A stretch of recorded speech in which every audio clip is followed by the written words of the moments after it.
It is Tuesday, June 3rd, 11:08 in the morning. Mike Giardi, Will Parkinson here with another All 32 pod, a proud member of the CLNS Media Network. Show brought to you by Prize Picks, North America's #1 daily fantasy sports app. Just use the code CLNS to get $50. Again, just use the code CLNS to get that reward.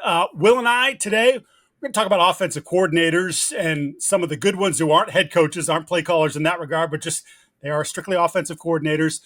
But we also want to talk about the OTAs, the Jets, Patriots, a lot of teams going, Will, and, interesting day down in Foxboro yesterday for sure. Yeah, I think we've been we talked a lot about Diggs, and there was a lot of discussion the last, last week, right? Yeah, I guess week from last week, where is he getting cut? Are the Patriots mad? Do they not care? A lot of street drugs. Like everyone talked about the gambit of things. Cardi B and Stefon Diggs' relationship. How's Offset and Quavo and all these guys involved? There's just a lot going on. But I think we got some answers yesterday, and Stefon Diggs appeared. He gave you guys a nice wave as he walked down the field. Have to say, number 8 does look kind of clean on him. Yeah, I know that doesn't matter. That's not what we're talking about, but I will say he looks pretty good in 8. Mike, how did he look? How did Drake Maye and him get together, and how was just the vibe overall at Patriots camp? So I think is my sort of read on the whole situation when you're coming off the ACL. His happened in late October. And we just went through this with Kendrick Bourne last year, where his injury the previous year had been in late October. Kendrick Bourne did very little in the spring and into the summer. And I think we saw him week 4, week 5 is when he finally played for the Patriots. The Stefon Diggs I saw yesterday, that whole thing about being ready for week 1, I don't rule it out. He looks good. I noticed a little bit of a limp from time to time, but generally good quickness, good explosion. Look, he didn't participate heavy in team periods. It was mostly individual. He's working off to the side with Jalen Polk, but he went through individual drills with the rest of the team, got some reps with Drake Maye on certain occasions. But he looked like he's promised, well ahead of schedule. And I think this comes down to what you and I have talked about, where what he did and staying away from a large part of these OTAs, they put in a clause, 27 of the 32 OTAs will give you an extra $200,000. He's not hitting that number, okay? He hasn't been around a ton, and they've told you that. The players have told you that. But when he was out there, it's pretty evident that if this guy can be 90% of what he was, he's your best guy. And they're going to have to weather that storm because there's always going to be something. There's always going to be some front coming in with Stefon Diggs' name in it and stuff blowing around. It's just part of who he's become as he's advanced in his NFL career. But the talent is undeniable. Well, again, we'll have to see what it looks like, Will, when the Pats come on. Are they pushing back-to-back days? Are they pushing 3 straight days, 4 straight days in training camp? Are they giving him time off? How does that all work? And the one last thing I'll say about sort of the conversation we had with the coaches about him was like, once again, sort of following Mike Vrabel's line, Josh McDaniels, the OC, Todd Downing, the wide receivers coach, said, well, he wasn't here, so we weren't worried about him. Like, we have to coach the guys who are in front of us who are giving us their time. That said, not too worried that he's going to be able to pick up what's happening, some overlap with Brian Daboll in Buffalo, some overlap maybe even some of the stuff that was done in Minnesota when he first got in the league. So they're not worried about that part of it. They're just worried about, is he going to pop up in the news again? Is he going to do something that puts them in a bad light again? Because it's kind of been his track record in recent years. Yeah, look, I think the thing with Diggs is that, like, it's not going to look amazing right away. And it's the first time we've seen him on a field in a helmet and really around other NFL guys, right? I mean, the workout videos are great, and I think we all appreciate them throughout the offseason. But for him, for Aiden Hutchinson, for a lot of these guys, Jermaine Johnson coming back from serious injury, all varying levels and degrees in ages and positions and the whole thing. But, like, it's not going to look great right away. But the fact that Diggs looks that good, 6 months removed or whatever it is, maybe more, 7, 8 months removed. I think it was like 6.5 months from surgery. I know the new thing now is like you either operate the night of, which happened with Tatum, Rodgers, or you Jermaine Johnson, or you operate like a month post. I think that was Saquon and other guys have taken that approach.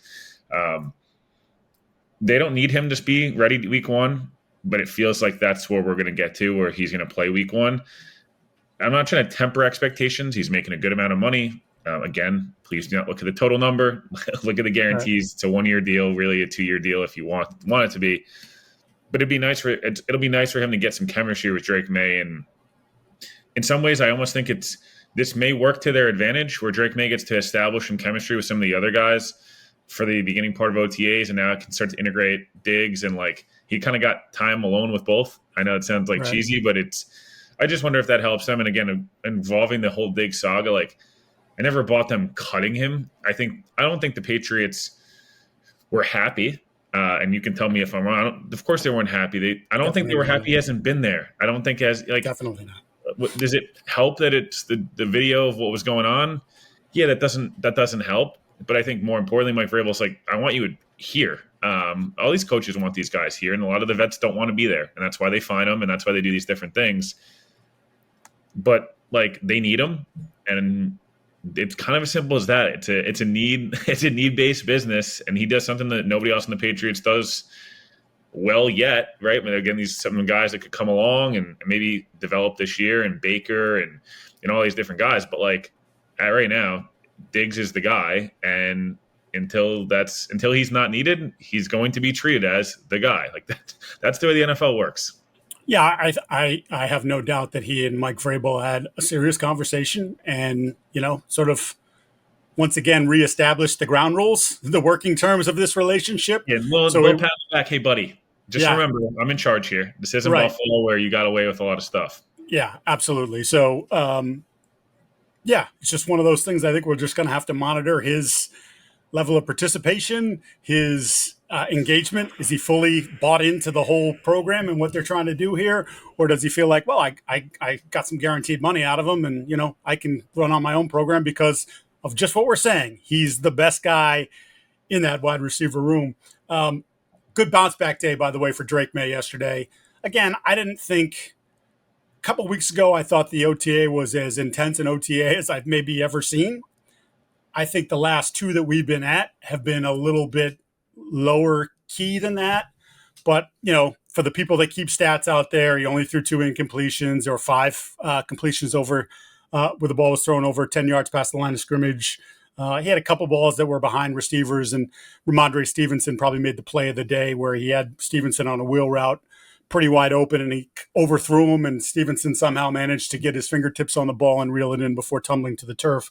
But all in all, a pretty good day, and just looked like he was playing a little bit faster than what we've seen in the last couple of weeks, which makes all the sense in the world as he continues to learn this new offense. I thought the other interesting part of it was Josh McDaniels told us before practice, Will, that they were going to work on some things that he wasn't familiar with, because, again, they're taking – look, it's Josh's offense, but they're taking some collaborative approach here with Downing and some of his stuff that he's done, obviously with Thomas Brown as being the first ever passing coordinator the Patriots have ever had, some of the stuff that he's done. So as Josh said, like, we're putting some stuff in today that I've never run before, and some of the stuff I already really like, and some of the stuff I'm still trying to, as he said, get around the bend on and sort of like understand why we're doing it and what the benefit is.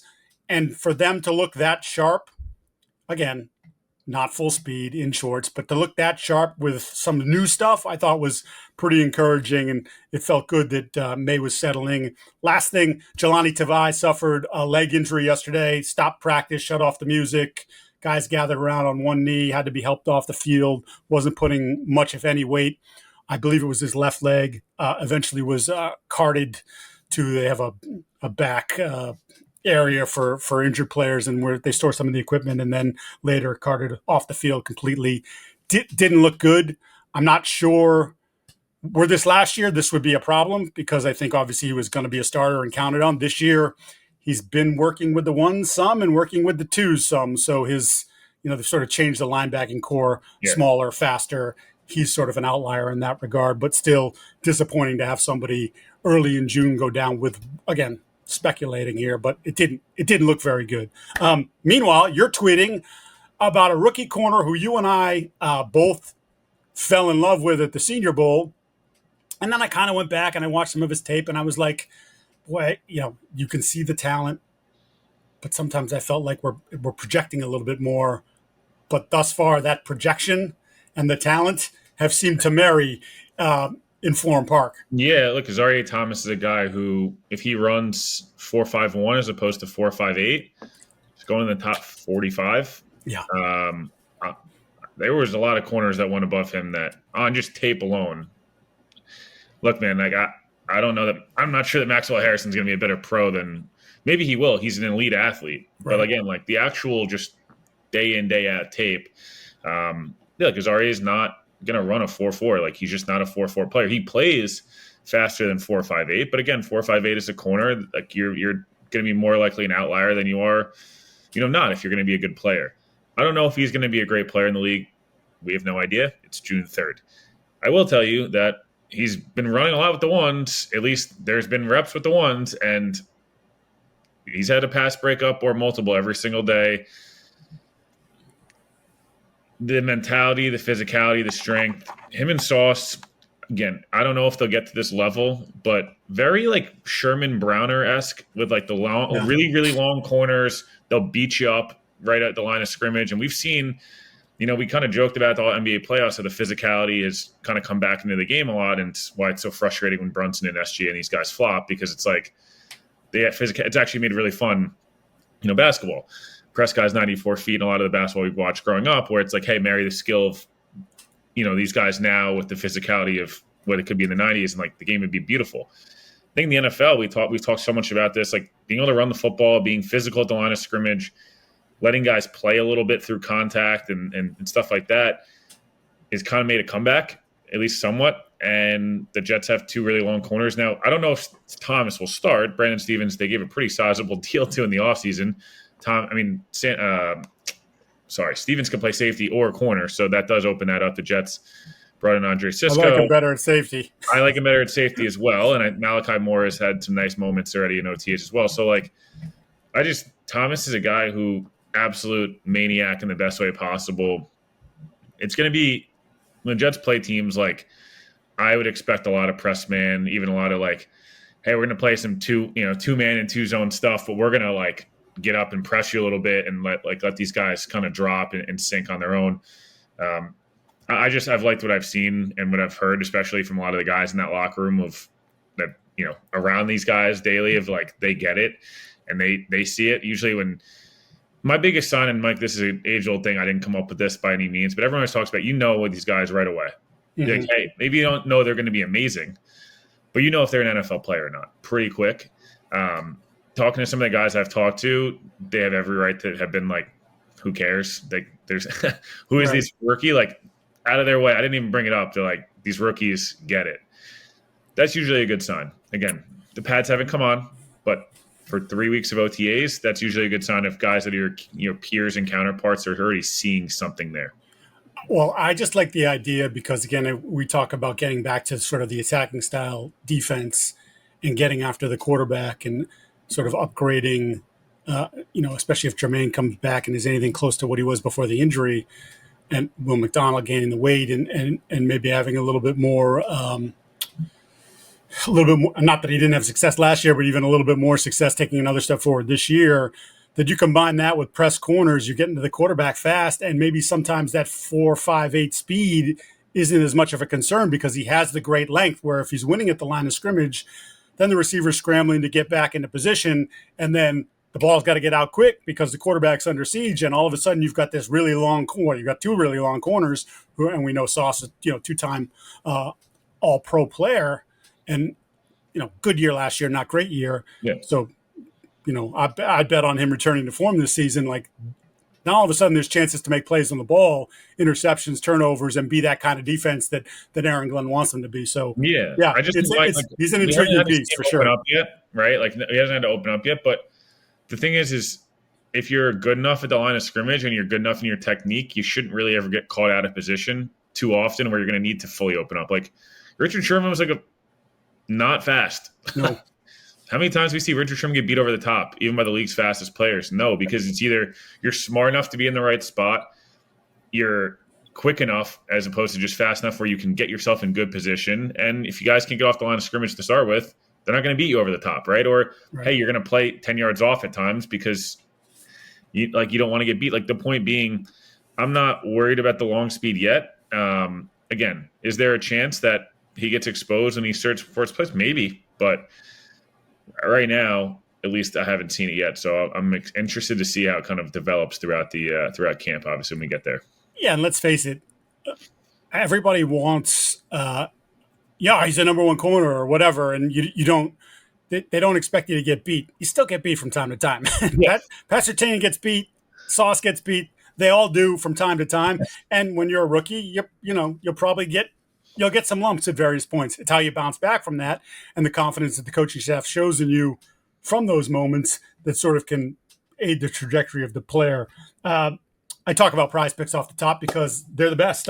Real money sports action, over 10 million members, billions of dollars in award winnings. Prize Picks has made daily fantasy sports accessible to all. You just pick more or less on at least 2 players, up to 6, to win up to 2,000 times your cash. Think about what's going on right now. You've got baseball, you've got the finals in basketball, you've got the finals in hockey. You can cross sports. I don't know. Connor McDavid, you think he's going to score more than a goal in the first game? Yeah. Look at those numbers. Put together a combo. And then, as always, if you haven't done it yet, download the code CLNS when you download the app. Download the app, then use the code CLNS to get $50 off your first $5 wager. Again, $50 off by using the code CLNS. Prize Picks. Run your game. All right, let's get to the offensive coordinator conversation. As I mentioned off the top, when you look at how many head coaches call their own plays, we'd just be doing the same thing we did with the head coaches, the Kevin O'Connells, the LaFleurs, the McVays, Andy Reid. They would all be in the same conversation. So what we wanted to do is say, we're putting those guys to the side. You know what those guys are. You know what they do. You know their reputation. We focus strictly on the dozen or so guys who call plays for their team, but they're just the offensive coordinator, not the head coach. They don't have double duties. And it's a pretty interesting list because I think we're looking at several guys that will be, if things continue to trend the way they have, will be head coaches next year. And for me, Will, I start with Joe Brady, who was obviously in the mix for a couple gigs and then withdrew his name. Has had an interesting journey, right? He was at LSU as a passing game coordinator with Joe Burrow when they had that historic season. Goes to Carolina with Matt Rule. He and Matt Rule do not mix. He gets dismissed during a season, or fairly early in the season. Ends up latching on with the Bills as the quarterback's coach. And then when Ken Dorsey couldn't get the offense the way Sean McDermott wants, and Sean is very particular, they gave it over to Joe Brady. And I think Joe Brady did a nice job as the interim, then became the full-time guy last year. And look, we know he has an alien at quarterback, right? There's no arguing that. I think we're going to talk about a few of these guys, and you're going to say, well, the quarterback's pretty good, but found a nice marriage, I think, where he took, by developing more of a run game and leaning on it on early downs at times, and also embracing more of the short passing game, he took a little bit off Josh Allen in terms of, it's 3rd and 8, you got to make a play, you got to be Superman again. They found themselves in a lot of 3rd and 2s, or 2nd and 4s, where all of a sudden things are opened up and you can do a lot more things.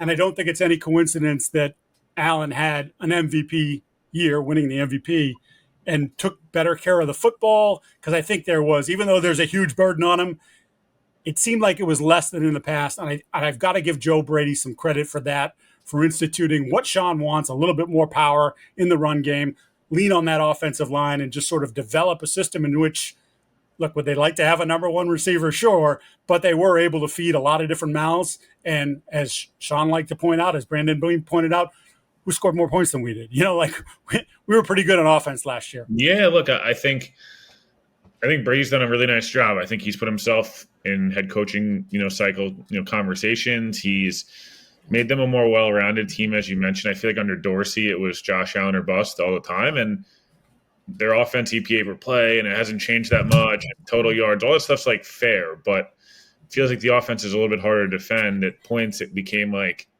dude, just drop 8 and force them to run the football. They're not going to do it. Josh is going to make a mistake because he's going to force it. And, like you won the MVP last year, you got to give not just Josh credit, the offensive coordinator credit. But yeah, Brady's right up there with the best non-head coach, play callers. Mike, as you mentioned, it's really hard to find at this point in the NFL. I believe, was it like 10 or 12 or 13 guys that are even like eligible for this list? There's a few veteran names. One of them's Cliff Kingsbury, another guy who was in the head coaching mix, has been a head coach before. Feels like OC is where he does his best work. In my opinion, I think he's a really good OC that in the right situation could be a good head coach, but would really need to be right market, right organization, veteran DC. Like there needs to be a lot of things there. Kingsbury was fantastic last year. Like, was Jaden Daniels really good? Heck yeah, he was. Yeah. Guess what? Like, you got to be put in the right situation. How many quarterbacks have we seen, especially young guys, put in a bad spot? And I know we're going to talk about Josh McDaniels here because he did a really good job early on with Mac, where, they got to run my system, but my system's got to also be tailored to them a bit. And I just felt like last year, a lot of the quarterback read stuff, a lot of the screen game and the tight end game stuff that they did offensively, different personnel packages. McLaurin felt like he really got to a point where he's always been a good player, but obviously them being good helped. But like he put Terry in a spot where like you only really need 5 targets a game, Terry, because you're going to take one to the house. And Ertz, total rejuvenation, deserves a lot of credit. And again, soft schedule or not, and fluky different things. Like they went to the NFC title game, and Kingsbury was fantastic against Aaron Glenn in Detroit. And I think he is a guy who deserves a lot of credit for what he was last year. I don't always love the way Cliff calls offense, and not every player is going to fit his offense. Like they're just not. But when he's got the right collection of players, he does a really nice job. What I liked about him last year was remembering what he did in Arizona when he was head coach and the play caller. I thought that he became more malleable, right? I think there was a lot more pre-snap motion right up to the football. The up-tempo stuff really worked with the quarterback, the rhythm, the stress that he puts on a defense. And again, it's obviously having the right guy at quarterback matters, but like in his previous iteration, right, it was halfway through the season, teams would get the book, and then he couldn't figure out a way to reopen the book or write new pages off that chapter. Last year, that didn't happen. They had a little rough spell when Daniels hurt his ribs. And there was about a 3-game spell there where the offense looked off. But then the moment Daniels got back up to full health, the offense was full steam. I thought he did an excellent job. And I think, there'll be a challenge this year because now it's a full off season where everybody's got the chance to study what Jaden does, the usage of McLaurin, et cetera, et cetera. What wrinkles does he have off that? What answers does he have off that? Here's what I'll do with Debo. I think Debo's pretty close to being done.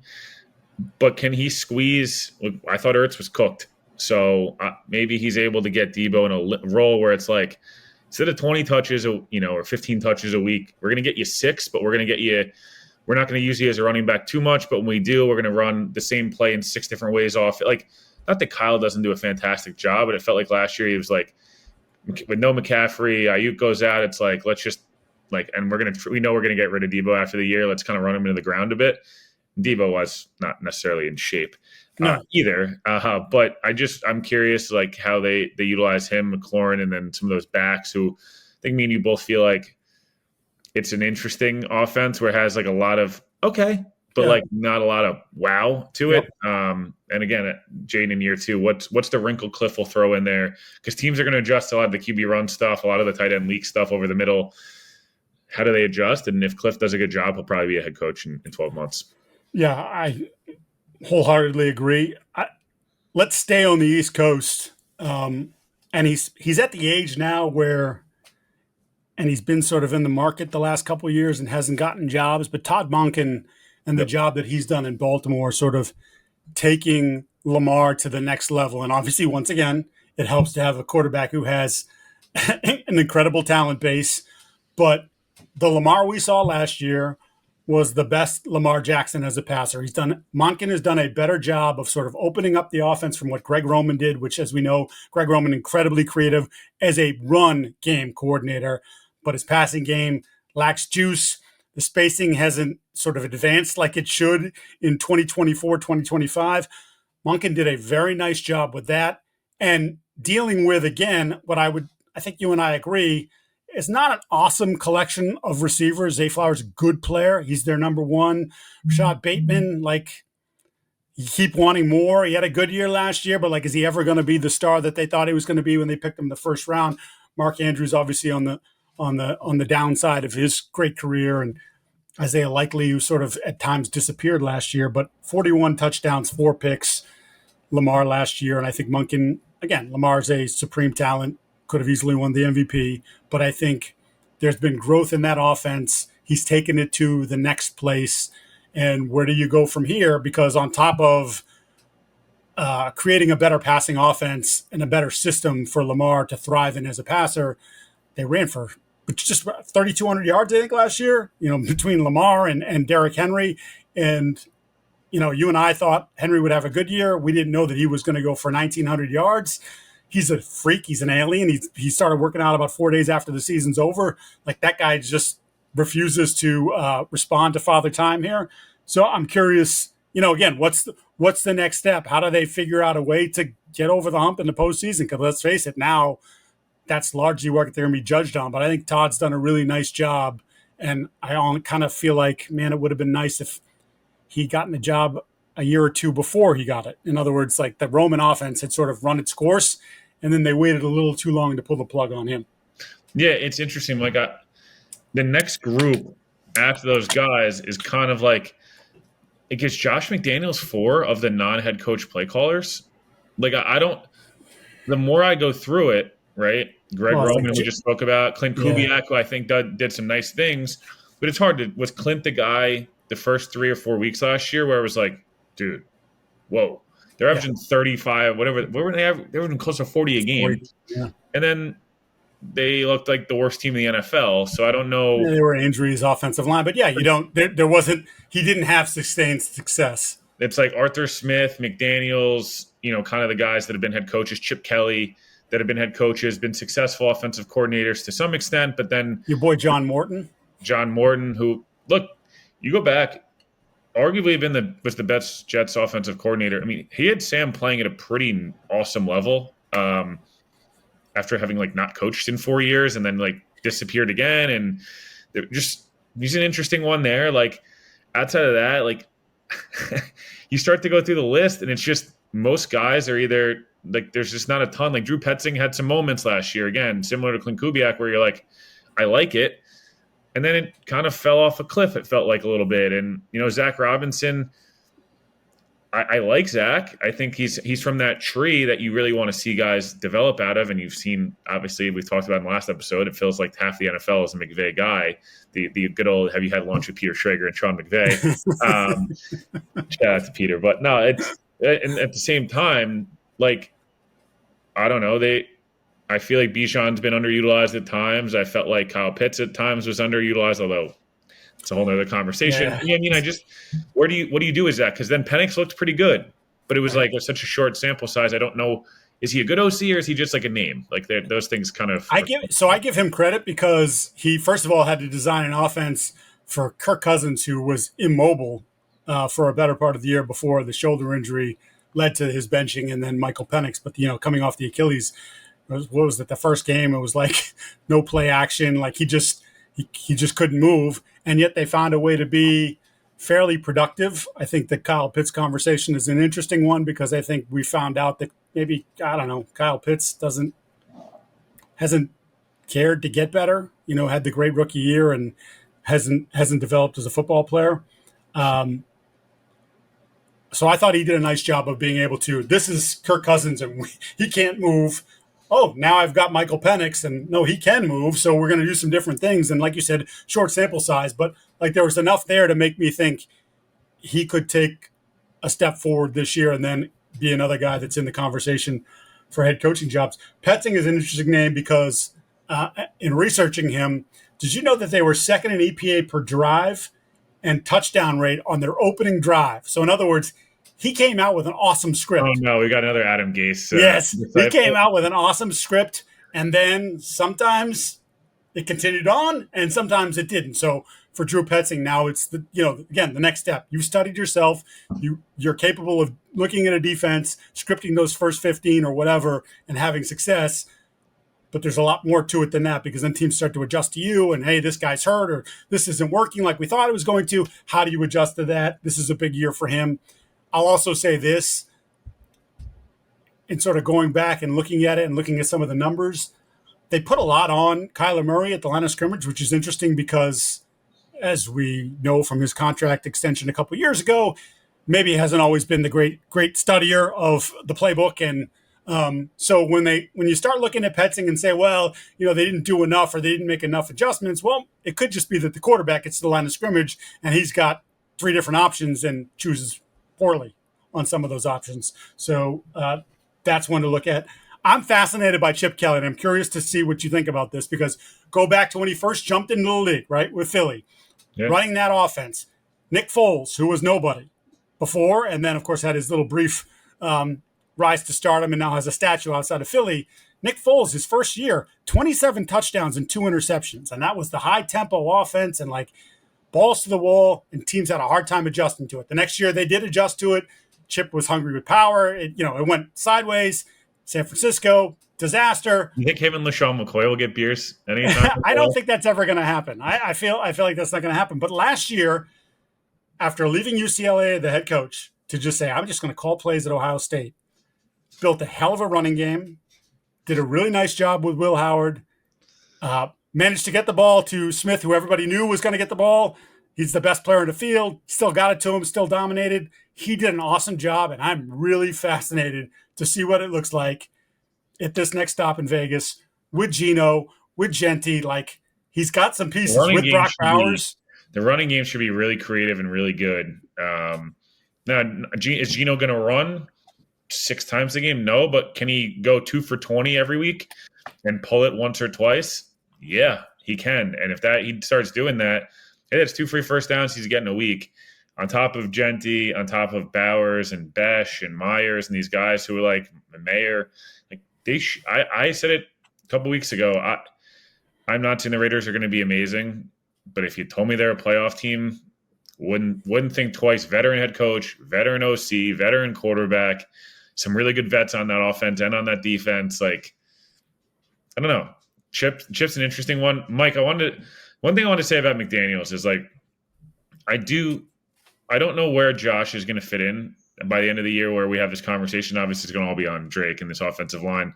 I think his biggest challenge this year is going to be how can he maximize the talent of this offensive line? And is it a ton of quick game stuff with May? Is it, hey, can we just make this offensive line a good run blocking group and hope we can at least lighten the front so we can block people up? Is it every play is going to be 6-man protection, 7-man protections? I just think I want to see what he's able to do with a group that, again, we need to see them in pads and how they look even in camp. I don't even think it's going to be the real determinant. It's going to be when they get the bullets really start flying. But his biggest job is not just protecting his quarterback, all around. It's this offensive line. How can he help them develop and get creative? So McDaniels has a chance to kind of rebrand his image, and maybe he goes the Spags route, and it's just hey man, you're just going to be a good offensive coordinator. Head coach is not for you. Let's just roll with lifelong OC, and see what happens. It's not a bad living, man. He can make a couple $1 million a year. By the way, he's classic. He shows up to his press conference yesterday, and I mentioned this. He's lost a lot of weight from when you saw him with the Raiders. And someone said, "Hey, what's your secret?" And he goes, "Being out of the league for 15 months. That and plenty of pickleball." But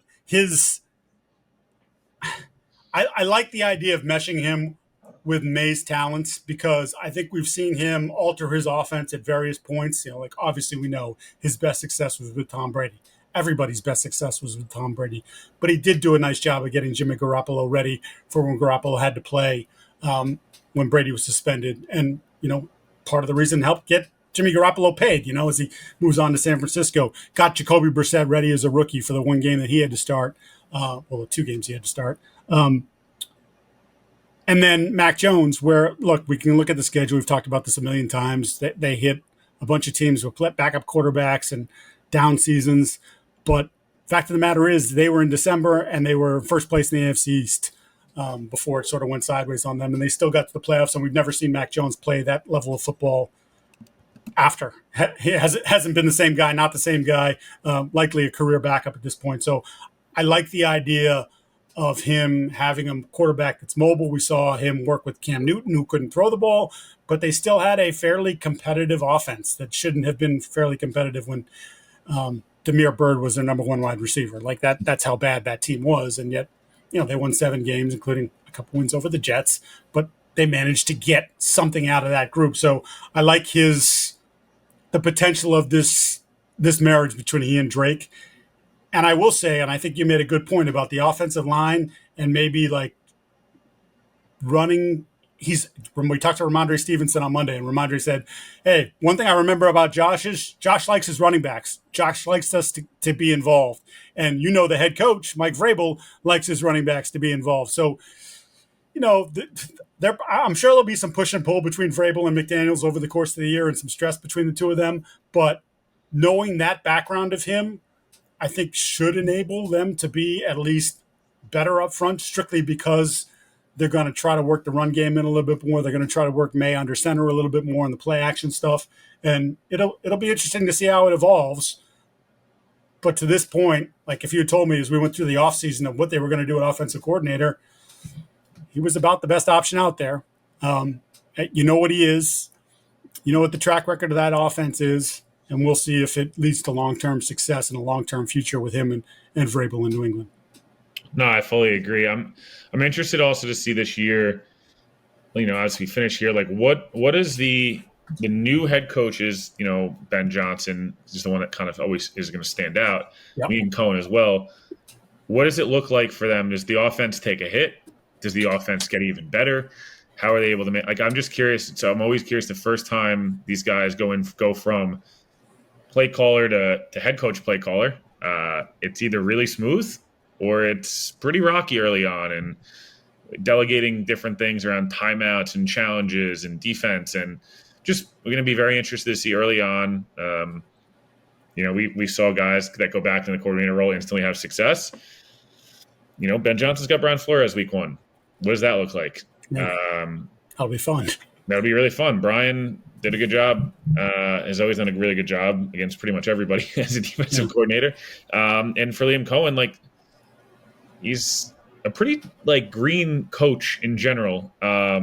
If you really look at it, and moves around a lot, and he's never even touched the defensive side of the ball at all. So I'm just going to be interested to see how those guys start off, and maybe they're on the list next year of best head coaches in the league, and maybe they're on the list of oh my God, they're on the Raheem Morris track. They might get fired.